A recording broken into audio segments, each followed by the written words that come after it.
hello' everyone নমস্কাৰ মোৰ অন্য এটি নতুন মিনি ব্লগলৈ স্বাগতম জনাইছোঁ ৰাতিপুৱাৰ পৰা বতৰটো বহুত বেছি বেয়া ৰাতিপুৱা মানে যোৱাকালি ৰাতি মানে বৰষুণ দিছিলে তো সেইকাৰণে বতৰটো আজি ইমান এটা ভাল নহয় ৰাতিপুৱা উঠিয়ে ইয়া ঘৰ কাটি মুচিলোঁ যিহেতু আজি ভাগৱত শোভাযাত্ৰা হ'ব তো সেইকাৰণে ৰাতিপুৱা উঠিয়ে কলপুলি পুতিলে দাদাই তাৰ পাছতে মই ঠাইবিলাক এনেকৈ সাৰি দিলোঁ চাফা কৰিলোঁ মুচি দিলোঁ ধুনীয়াকৈ চাফা কৰি মই গা পা ধুই এইফালে চাকি বন্তি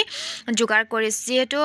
ভাগৱত সোনকালে লৈ আহিব তো এইফালে আমাৰ ভাইটি দাদা বৰমা মা বা চব মানে ওলাই মেলি ৰেডি আৰু ওলাই ফেলে মানে ফটো উঠি আছে ফটো ভিডিঅ' মেইন নহয়নে তাৰ পাছতে এয়া ময়ো ৰেডি হ'লোঁ মোক কেনেকুৱা লাগিছে বাৰু জনাবচোন তাৰ পাছতে ৰেডি হৈ এয়া আহি পেলাই ভাগৱত আৰু ইমান এটা মানুহ অহা নাই বাৰু যিহেতু ৰাতিপুৱাই কিন্তু অকণমান দেৰি হ'লে বহুত বেছি মানুহ হ'ব আৰু এয়া দেখিছানে মানুহ ভিৰ মানে এয়া হৈছে আমাৰ ৰাস্তাতে আৰু ধুনীয়াকৈ আৰু তাৰ লগতে আমি গোটেইকেইটা এনেকৈ আহি ধুনীয়াকৈ নাম প্ৰসংগ কৰিলোঁ বহুত বেছিয়ে ভাল লাগিলে মাঘ বিহুৰ পাছতে মানে এই শোভাযাত্ৰাটোৰ কাৰণে আমি বহুত বেছি অপেক্ষা কৰোঁ জানানে